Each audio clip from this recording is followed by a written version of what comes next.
Okay, hello everybody, my name is Marlon. Today I'm going to be showing you how to supreme an orange. Okay, I got my station here, just my knife and my cutting board, and then underneath I've got a wet towel. You can use paper towel or any kitchen towel. It just keeps the cutting board stable, Here it doesn't move, here it moves a lot.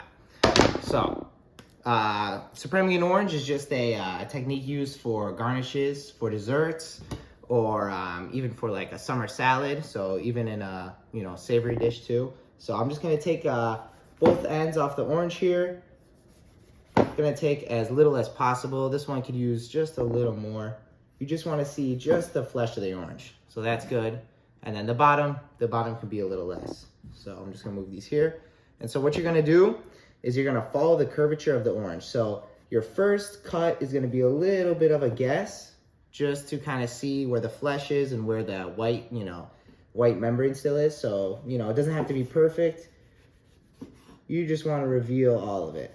So once you get it all the way revealed, then you can go ahead and follow the rest of the membrane down, and you just follow your knife, and it should take around maybe 10 to 12 cuts or so. You just want to be only taking off the membrane here. You want to try to leave as much of the flesh of the orange as you can. And you can trim as you go. So I'm going to finish this up.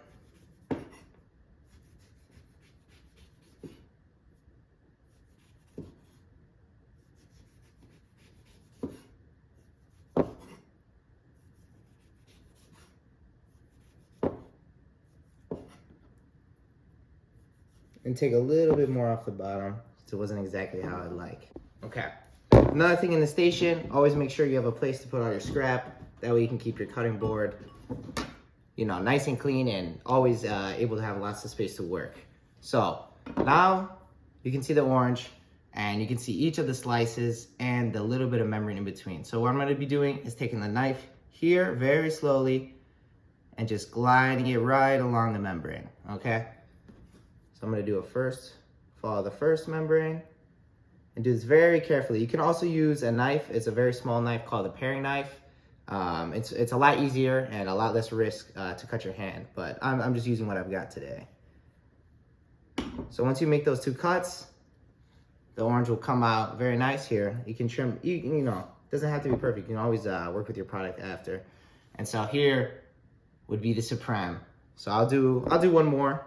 Maybe I can do a little bit closer to the camera just to see how I'm kind of gliding my knife along here, ever so slightly. And the knife is just gonna do the work. You're not cutting, you're not pushing, just gliding the knife.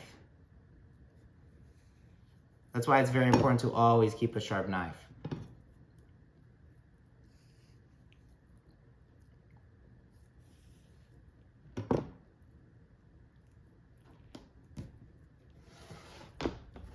Again, just trim off whatever excess is there, and then boom. So that is how you supreme an orange. You would go ahead and finish the rest, but that should be good for now. Okay, thank you guys.